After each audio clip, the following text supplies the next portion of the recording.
खबर सहरसा जिले के सलखुआ प्रखंड के कोपरिया गांव से है, जहां पर कोपरिया गांव में चल रहे 108 कुंडीय विष्णु महायज्ञ के 8वें दिन कथावाचक देवकी नंदन ठाकुर जी महाराज ने अपने प्रवचन में कहा कि सभी सनातनी संकल्प ले कि वे सनातन धर्म के मार्ग पर चलकर जीवन जिएंगे और उसी में प्राण समर्पित करना अपना परम धर्म और गौरव मानेंगे। उन्होंने कहा कि धर्म में दूरी व्यक्तित्व को मानसिक, सामाजिक और आध्यात्मिक रूप से कमज़ोर बना देती है, इसीलिए प्रत्येक सनातनी को धर्म का पालन करना चाहिए। उन्होंने कहा कि धर्म परिवर्तन कराने वाले कई लोग कुचक्र रचकर भोले भाले सनातनियों को भ्रमित करने का प्रयास कर रहे हैं। उनका उद्देश्य केवल सनातन संस्कृति को कमज़ोर करना है। ऐसे लोगों का डटकर सामना करना आवश्यक है ताकि वे समाज और संस्कृति को नष्ट करने में सफल ना हो सके। नशे को लेकर उन्होंने कहा कि तंबाकू, शराब और अन्य नशे की लत मनुष्य के जीवन को धीरे धीरे नष्ट कर देती है। नशा करने से सबसे पहले व्यक्तित्व की मानसिक शांति खत्म हो जाती है, जिससे उनका आत्म सम्मान प्रभावित होता है। जब सम्मान घटने लगता है तो समाज और परिवार में भी उसकी प्रतिष्ठा गिरती है।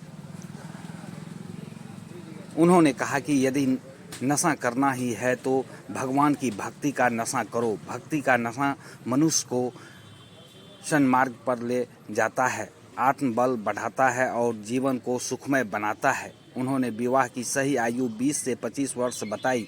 कहा कि इससे दाम्पत्य जीवन सुखी होती है और परिवार की नींव मजबूत रहती है। प्रत्येक सनातनी परिवार में कम से कम 4 संतानें होनी चाहिए, जिसमें धर्म, समाज और राष्ट्र की सुरक्षा सुनिश्चित की जा सके। उन्होंने कहा कि हम भगवान श्री कृष्ण को मानते हैं, लेकिन उनके उपदेशों का पालन नहीं करते हैं। हम भगवान राम को पूजते हैं, लेकिन उनके बताए धर्म पथ पर नहीं चलते हैं। हम रामायण और गीता को आदर्शपूर्वक पढ़ते हैं, लेकिन उनके सिद्धांतों को जीवन में नहीं उतारते हैं। यही कारण है कि समाज में नैतिक और धार्मिक मूल्यों का ह्रास हो रहा है।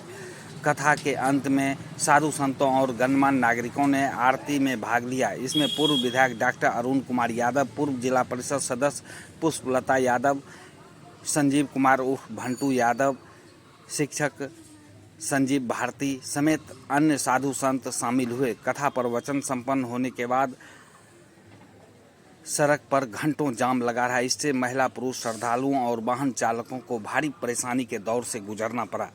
जी हाँ, यह जो आप तस्वीर देख रहे हैं, यह सहरसा जिले के सलखुआ प्रखंड के कोपरिया पंचायत के कोपरिया गांव का है, जहां पर 108 कुंडीय विष्णु महायज्ञ का भव्य आयोजन किया गया है। आयोजित विष्णु महायज्ञ में आसपास समेत दूर दराज के महिला पुरुष भक्तों की भीड़ काफ़ी उमड़ रही है। कथा प्रवचन में महिला पुरुष की भीड़ को देखा जा रहा है, जिससे आसपास समेत दूर दराज के क्षेत्र में चारों तरफ भक्तिमय माहौल बना हुआ है।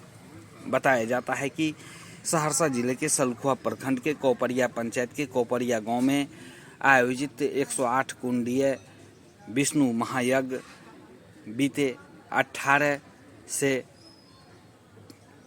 चल रही है, जो 26 मार्च को वैदिक मंत्रोच्चारण के साथ समापन किया जाएगा। आयोजित विष्णु महायज्ञ में सहरसा, मधेपुरा, पूर्णिया समेत अन्य जिले के श्रद्धालु पहुंच रहे हैं, जिससे चारों तरफ उत्साह का माहौल